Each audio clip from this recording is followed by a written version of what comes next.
Within the first minute of playing the NES game Kid Icarus, you'll come across this door leading to this room. You might look around for a bit, trying to find something to interact with inside. But you can't. It's just an empty room. Why the hell is there an empty room at the beginning of the game, you might ask? Logically, you might think there's some kind of secret inside that you just haven't been able to find. But you were right the first time. It's just an empty room. But it's also the game's main method of increasing your power. If you've gained enough points, you'll get an increase in power, doubling your character's damage at this point of the game. The thing is, there's no way of getting enough points to actually get an upgrade. For you, it's just a useless room. This is bad game design. Kid Icarus has a lot of bad game design. Kid Icarus is a bad game. There's weird translations that don't make any sense. Pressing the down button is likely to instantly kill you, and picking up hearts gives you currency instead of health. A lot of game critics call it a bad game, and perhaps rightfully so. But it's also a valuable game, and that's because it's willing to be bad. In 1954, film critic and later film director Francois Truffaut, pronounced here incorrectly, published one of the most important articles in film history, A Certain Tendency at the French Cinema. In it, he admonishes what was called the tradition of quality in French movies at the time, not because he thought they were bad movies, but precisely because they were good. French film critics at the time were enamored with melodramas inspired by great works of literature, and judged the medium as such. Truffaut noted that most film critics weren't actually reviewing the film, they were instead reviewing how the film worked as a novel. While these movies were often great, this perpetuated the culture of making great movies. This culture, where artists are encouraged to make movies of the same good qualities, and critics praise them for creating art with the same good qualities, resulted in a stagnant, unadventurous cinema. The same seems to be true for games. It's not too long ago that video game reviewers would separate their opinions of a game into different mediums, giving separate numeric scores to art, music, and story, and some of them are still doing it. When gameplay is reviewed, it's usually through a non-normative description of the game's systems. These are summaries, and are better suited to Wikipedia. If you're lucky, these are followed by actual normative claims. These two are often restrictive ideas about what quality should mean. Value judgments are placed on seemingly binary design decisions. Linear versus open world, extrinsic versus intrinsic rewards, voice acting versus text dialogue. Arguments for these specific qualities are often based on how well the game reproduces the reviewer's expected sentiment. Was the game fun? Was it challenging? Did it make me feel feelings of joy not experienced since my childhood? Now, I do think these kinds of reviews are valuable. I do them all the time. But they tend to say more about the reviewer than they do about the actual game.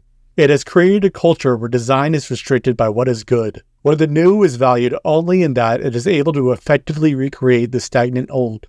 Dark Souls released during a time where many of its key design decisions were considered bad. This would often produce unexpected feelings of frustration, rare for many games at the time. It was unexpectedly received well among audiences, breaking free from the popular tradition of quality. But it did so in opposition. It was praised not on its own, but because it stood in opposition to other common design decisions at the time, which was seen as bad by this subcommunity. This, along with Web 2.0's ability to make so-called echo chambers, has created multiple gaming subcommunities with their own traditions of quality, their own ideas about what makes a game good. The game industry has grown alongside it, where games are remarkably varied across genre and demographic, but cannot deviate towards the new within those subcommunities. Aesthetic quality is no longer a map used to describe the territory that is artistic experience, but has replaced the territory itself. So what other ways can we approach bad art? How else can we play Kid Icarus? We don't need to ascertain whether it's ontologically good or bad. We can think less about what it is, and more about what it can do. How might one play? If we think about games like this, we can create potential for new ways of interacting with or creating art. Kid Icarus is a good example to use, because it's a simple game whose supposed flaws are readily apparent. Let's go back to that empty room at the beginning of the game. For a new player, finding an empty, useless room at the beginning of the game can be a confusing moment.